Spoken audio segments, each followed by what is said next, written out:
All right, hello one last time, everyone. If you've gotten to this last video by now, you either really want some extra credit or you really like statistics and probability. I hope it's the second one, because then you're like me. But this last unit, I will admit, is probably the most difficult, requires the most amount of work. But I will say, this unit, use a calculator for it, because you're just going to waste a lot of time if you're not using a calculator, like a specific online calculator like Desmos or something like that. Just warning you. So first off, a random variable is a variable whose value is determined by the outcomes of probability experiment.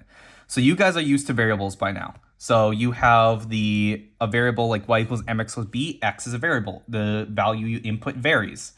So same thing here. You can have random variables in statistics, in probability, and you can often use them to like graph stuff. Like you can graph a curve, for instance. Maybe the probability of something happening like increases as you increase your variable. So then the graph of your curve or whatever, or maybe it's perfect line going up, or maybe it's like a bit of a wavy curve going up, and like the probability increases in your graph. Now, a probability distribution is a function that gives the probability of each possible value of a random variable. Like, say your variable, your random variable, the probability of each value is just maybe, it's a perfect line. So it's like y equals mx plus b.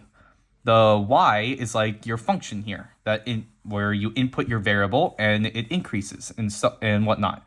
The difference is, the thing that makes this different from a normal function is the sum of all the probabilities in a probability distribution must equal 1, because they're literally all probabilities. We've established that all probabilities have to equal 1. So let's look at this first example. You roll a standard die, let x represent the number showing on the die, list the possible values of x, i.e. the sample space, and then describe the probability distribution of x. So I'm going to write the values of x, the sample space, but I'm going to put it in this little chart here. You'll see why in a second. So there's x. What are the possible values here? Well, you roll a standard die, you can land on a 1. That's one value. You can land on a 2. You can land on a 3. You could land on a 4. You could land on a 5. Or you could land on a 6. That's all the possible values. Now, to describe the probability distribution, you're going to have a function here. We've been using p and then parentheses for like different events, but you can also, if you know your function, you can just plug in your x. So probability, and then you plug in the value here. So for instance, right here, this is probability of 1, which equals, what is the probability of landing on a 1? Well, it's a standard die. It's 1 out of 6. Same thing here, probability of a 2, it's 1 out of 6. Same thing for all of these. It's just a standard old die. So 1 out of 6 for all of this.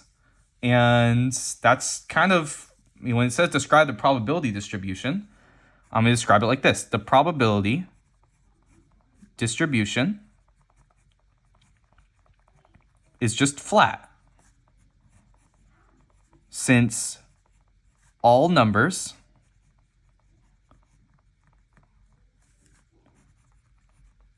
have the same chance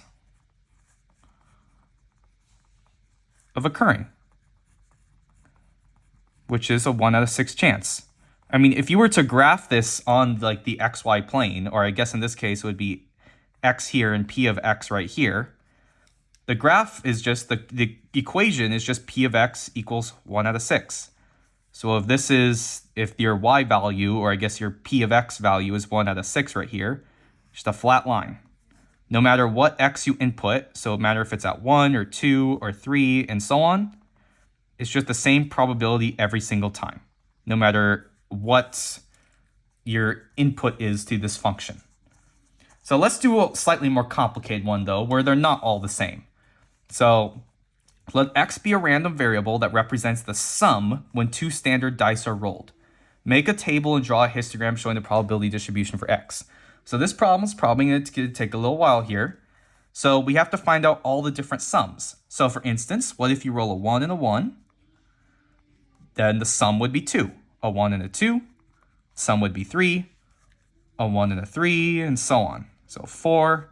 1 and a 4 would add up to be 5. 1 and a 5 would add up to be 6. 1 and a 7 would add up to be, 1 and a 6 would add up to be 7. And you're just going to keep going. A 2 and a 1, what would they add up to be? 3. 2 and a 2 would add up to be 4. 2 and a 3, 2 and a 4, 2 and a 5, 2 and a 6. I mean, you're rolling 2 standard dice, right? So there's 36 different options here. 2 and a 3 would add up to be 5, 6, 7, and 8. All right, and you can kind of see there's a pattern here, right? It increases by 1 each time. So all the other options, they're going to be like 4, 5, 6, 7, 8, and 9. When you add up 3 and 1, 3 and 2, etc., you're going to have 5, 6, 7, 8, 9, and 10. And then you're going to have 6, 7, 8, 9, 10, 11, and then 7, 8, 9, 10, 11, and 12. Those are all the possible sums. Because like for 12, that's 6 plus 6, right? 11 is 6 plus 5, or right here, it's 5 plus 6. You know, something like that. Just saving on some time of writing it all out. So there are 36 possible sums right here. Now let's make this little table here, like it asks. So what are all of the possible values of x? So it's basically all the different sums in this problem. So it ranges from 2 all the way to 12, right? So you could land on a 2. They could add up to be 3 or 4 or 5 or 6, or maybe they add up to be 7, 8, 9, 10. I'm gonna have to extend this a bit. They could add up to be 11, or they could add up to be 12. And the second row is going to be the probability of that occurring. So out of all of these 36 sums, how many of them are 2? Well, that one's actually pretty easy because there's literally only one possible combination that could lead to, right? Only if you roll a 1 and a 1 would they add up to be 2. So out of all of these 36 sums, the chance is 1 out of 36. I probably should have made the second row a bit bigger, huh? What about for rolling a 3, or for the sum being a 3? Well, that could be you landing on a 1 and a 2, or landing on a 2 and a 1. So it's 2 out of 36 chance, which reduces to 1 out of 18. Next up, what about landing on a 4? Well, there's 3 possible ways that could happen. You could land on a 2 and a 2, a 1 and a 3, or a 3 and a 1. So there's 3 out of 36 ways that could happen, which reduces to 1 over 12. And you'll notice if you start thinking about the other side kind of goes in the same pattern here. So 12 is going to be, then there's only one way that can happen, right? If you land on a 6 and a 6, so 1 out of 36. 11, only 2 ways that can happen. So it's a 1 out of 18 chance, then a 1 out of 12 chance. And it's going to keep going like this. So for 5, you could land on that 4 possible, the sum could be 5 in 4 possible different ways. 4 out of 36 is 1 out of 12. Or sorry, 3 out of 36. 4 out of 36 is 1 out of 9. My apologies. Then 6, you could land on it 5 different ways. So that's 5 out of 36. Again, I probably should have made this second row a bit bigger. And then lastly, for 7, this is the most common number, right? You could have the sum add up to 7 in a bunch of different ways. You could roll a 1 and a 6, a 2 and a 5, maybe even a 4 and a 3, etc. So there are so 1 out of 6 times will the sum be a 7, and then it's gonna be 5 out of 36 for the 8, and 1 out of 9 for it to add up to be a 9. All right, so that's all the different probabilities. So you input any of these sums, and your output is one of these different probabilities. So if I were to graph this, it wants me to draw a histogram. Remember, histograms are those little charts or graphs with bars on them. So this side is going to be my x, and this side is going to be my probability of x. All right, so for increasing these, 1, 2, 3, 4, blah, blah, blah, there's going to be a bunch of values here. Now, this side, your x is going to be all the possible sums. So you could be a 2, a 3, a 4, a 5, a 6, a 7, 8, 9, 10, 11, and 12. Now let's do this. A 1 out of 36 chance. So let's see. Let's say this is Up here, this one is like 1 out of 6. Up here, and let's say this one is like 1 out of 9, and this is like 1 out of 18 or something like that. So there's the first bar for 2. Then the next bar is a 1 out of 18 chance for 3. Then it's a 1 out of 12 chance for 4. The 1 out of 9 chance for 5. As you can see, each of these bars is increasing because the chance of the sum being that number is increasing all the way up until 7, because 7 is the most common occurrence. And then it's going to decrease a bit after that. Chance of it being 8 is a 5 out of 36 chance. And then the next one is right here, and it's going to keep decreasing. Okay, all the way until you get to 12, which is another one of those 1 out of 36 chances. So that's what my histogram looks like. So probability of 7 is this right here. So it's 1 out of 6. Probability of 4 would be something like, let's see, 1 out of 12. You just look at the histogram right here. All the bars represent the probabilities. So in the next question, using the information from example 2, what is the most likely sum when rolling two six-sided dice? Well, it's going to be 7. 7 is most likely sum, as we've established, since its probability is the biggest of all of them, 1 out of 6. Then, also, what is the probability that the sum of the 2 dice is at least 10? So the probability that the 2 dice are at least 10 is the same as saying, what is the probability that x is greater than or equal to 10? Because at least 10, it could be any of these 3 right here, back in the histogram. So probability that x is greater than or equal to 10 is the same thing as saying probability of 10 plus probability of 11 plus the probability of 12. It's a big OR statement, right? X, probability of 10 or 11 or 12, and they're all clearly independent of one another and whatnot. So probability of 10 is a 1 out of 12 chance. Probability of 11 is a 1 out of 18 chance. And then a probability of 12 is a 1 out of 36 chance. If you add all these fractions up, it's going to be 3 plus 2 plus 1 over 36, which is 6 out of 36.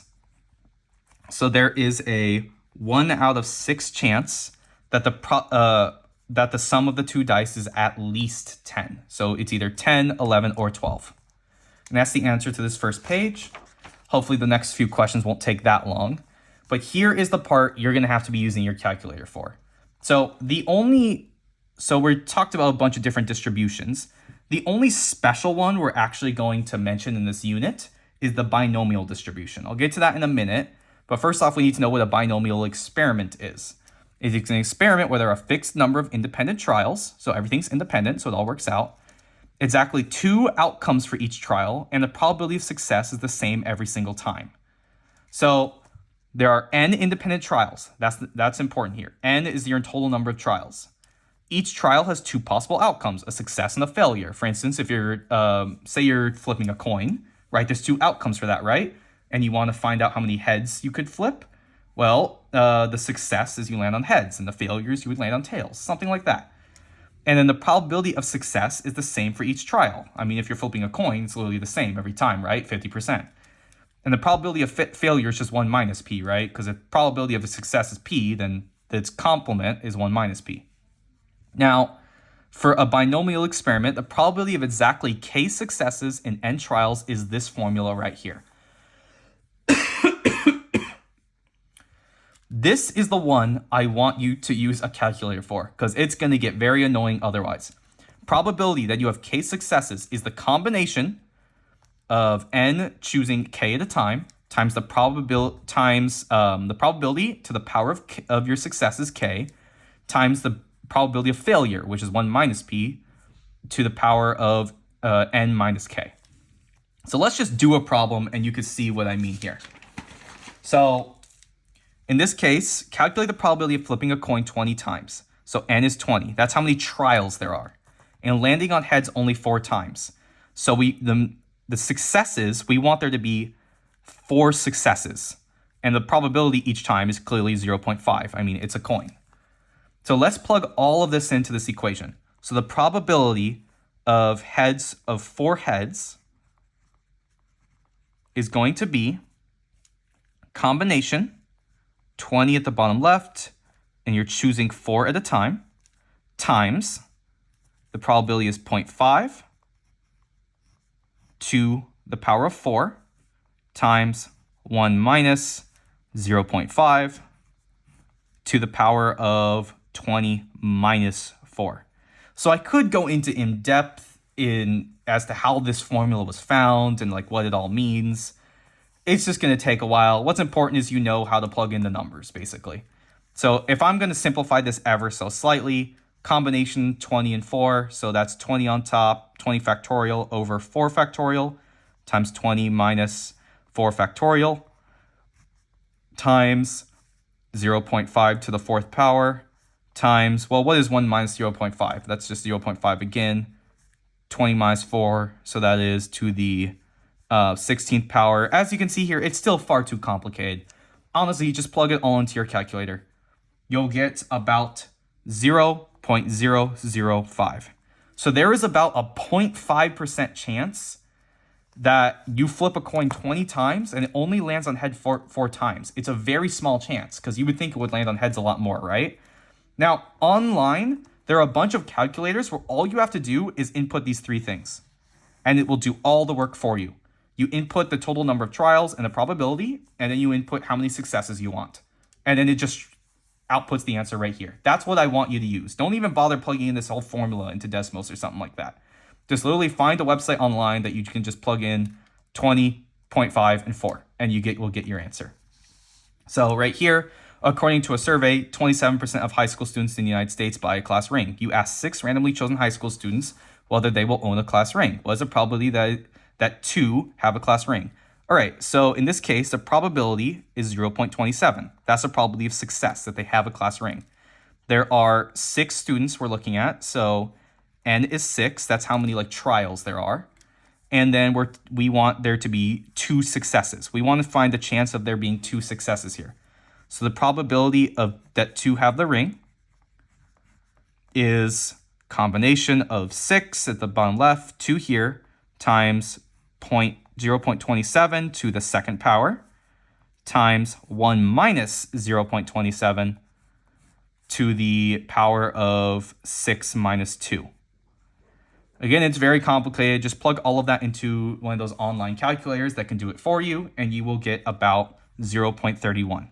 So there is a 31% chance that 2 of the 6 people you're talking to will have a class ring.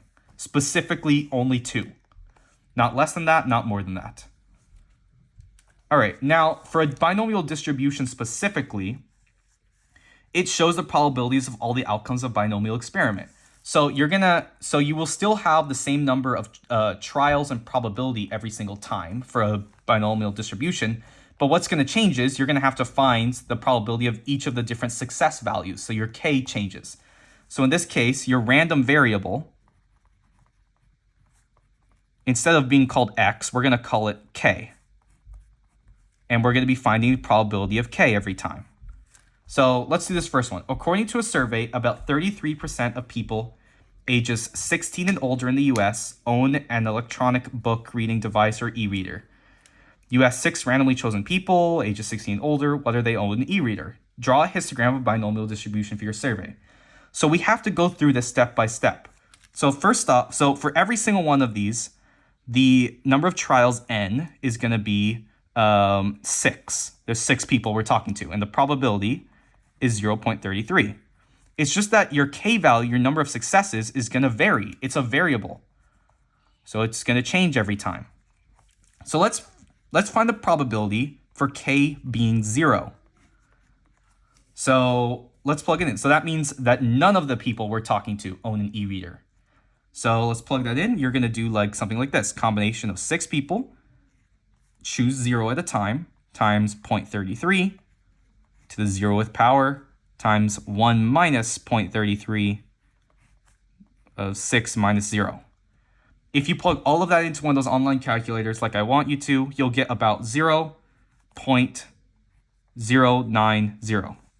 So it's a pretty low chance. It's only a 9% chance that that happens. Now we're going to plug in each of these next few. Let's do try k is equal to 1. So probability that there's only one success, and you would plug it in again. So it would be set up like this. 0.33 to the power of 1 times 1 minus 0.33 times 6 minus 1, which is about 0.261. So about a 26% chance that only one of the people has an e-reader or electronic book reading thing or whatever. And then we would just plug in the rest of these. Again, use an online calculator for this. It'll save you so much time. K equals 2 is about 0.329. Probability of 3, so I'm going to just even write the K equals part anymore, is about 0.216. Probability of 4 is about 0.080. And then probability of 5, it's getting pretty low by now, 0.016. And probability that all 6 of them have an e-reader, that's going to be a pretty low chance, 0.001. So if I set it up, like I draw a histogram like it wants me to. So let's see. This is my K, and up here is the probability of K. So for each of the different outcomes here, so 0, you can land on 1, or maybe there's 2 people, 3, 4. Yeah, let me extend this out a bit. You can land on 5, or you can land on 6. All right, and then right here, let's make this 0.1, 0.2, and 0.3. So the probabilities, what's the probability of landing on a 0? Or not landing on a 0? What's the probability that 0 people have an e-reader? That's about 0.09, so about 9%. So it's about right here. That's how big that bar is in my histogram. Let's do probability that only one person has an e-reader. It's about 0.26. It's about right here. Probability that 2 people, that's about 0.329. So it's all the way up here. Probability that 3 people, that's about 0.216. So it's about, I just realized I made this first bar a little too low, 0.261. It should be up here. That first bar was too low. So for this one, 0.216, it's a bit lower than that though.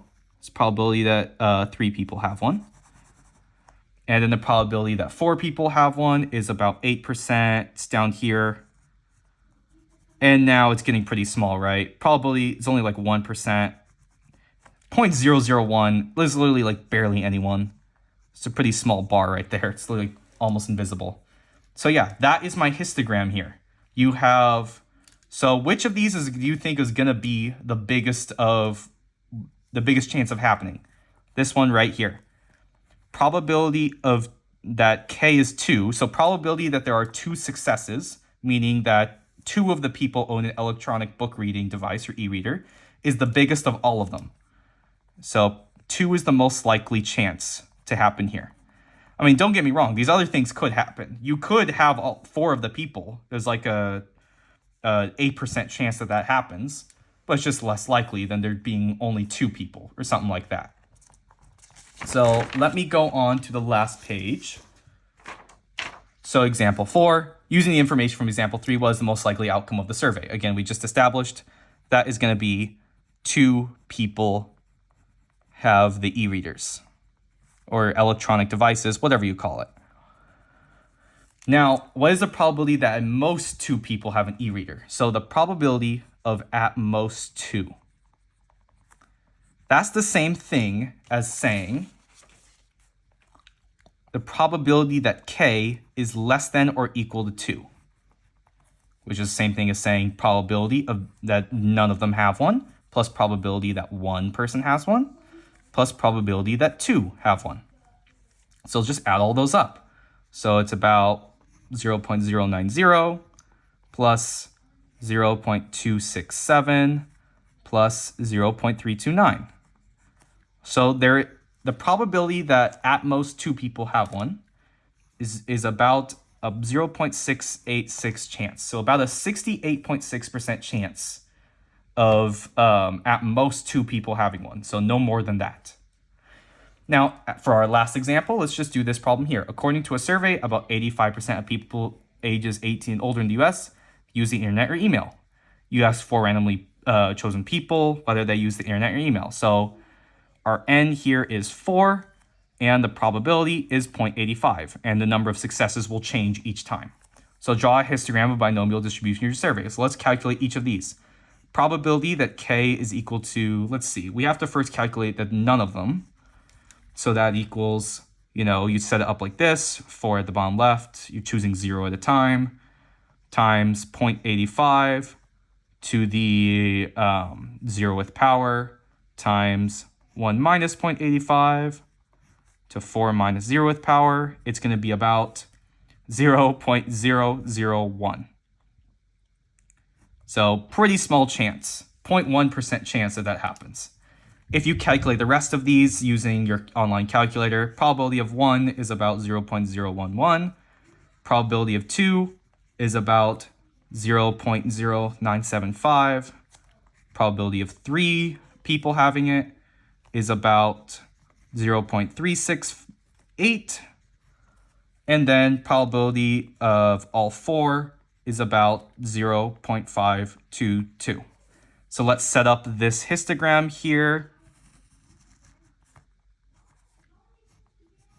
Okay, so again, k is the explanatory variable right here. Up here, probability of k is like where your y would be. So 0.1, 0.2, 0.3, 0.4, and 0.5 up there. And right here, it could be a 1, a 2, a 3, or a 4. All right, so let's think about this. So again, according to a survey, 85% of people using internet or email. So the probability that none of the 4 people we talked to use the internet or email, it's a pretty small probability, like 0.001. It's very, like the bar doesn't even reach off the line right there. Let's do the next one, probability that only one of the people. So it's 0.011, so it's about a 1% chance. Again, it's not very big. It's a pretty small bar right there. What about the probability that 2 of the 4 people use the internet or email? Well, that's 0.0975, so about a 9% chance that happens. So the bar is a bit bigger now, reaches right about there. And then next up, probability that 3 people, so it reaches all the way up to 0.368. It's about right there. It's a bigger bar. And then lastly, probability all 4 people use internet or email. It's a pretty likely chance. That's going to be all the way up at 0.522. So yeah, what is the most likely outcome of the survey? That all 4 people use the internet or email. And notice again, all of these probabilities, they all add up to be 1, right? Because this is just a probability distribution. It's a distribution of all the different probabilities for each of these different occurrences. 0 people, 1 person uses the internet, 2 people, 3, or maybe all 4. So if you add up these bars right here, they'll all add up to be 1. And lastly, what is the probability that most 3 people you survey use internet or email? So the probability that at most 3 people use the internet or email is the same thing as saying the probability that k is less than or equal to 3. So it's just probability of 0 people plus probability of 1 plus probability of 2 plus probability of 3. You could do it that way. It's actually a slightly easier way though. Just think about it. All of these things, isn't that just the same as saying 1 minus the probability of 4? Because it's just the complement of one another. I mean, all these things have to add up to 1. So couldn't we just do 1 minus probability of 4? So it's about 1 minus 0.522. So it's about 0.478. The probability that at most 3 people you survey use the internet or email is about 0.478. So it's about a 47.8% chance that at most 3 people use the internet or email. So it's actually more likely that all 4 of them use internet or email, as we established in part B right here. All right. So that is pretty much the end of this last video. Again, in all of your homework here, please use an online calculator. Don't torture yourself. But yeah, if you use the online calculator, honestly, these homework shouldn't be that bad. This extra practice, just a lot of, making histograms and stuff like that. Although I will admit, maybe question 2 was a bit of a long question. But yeah, and if you have any questions, you can always ask me. Hopefully you're getting a lot of extra credit points. And yeah, I should see you in class. Have a nice time.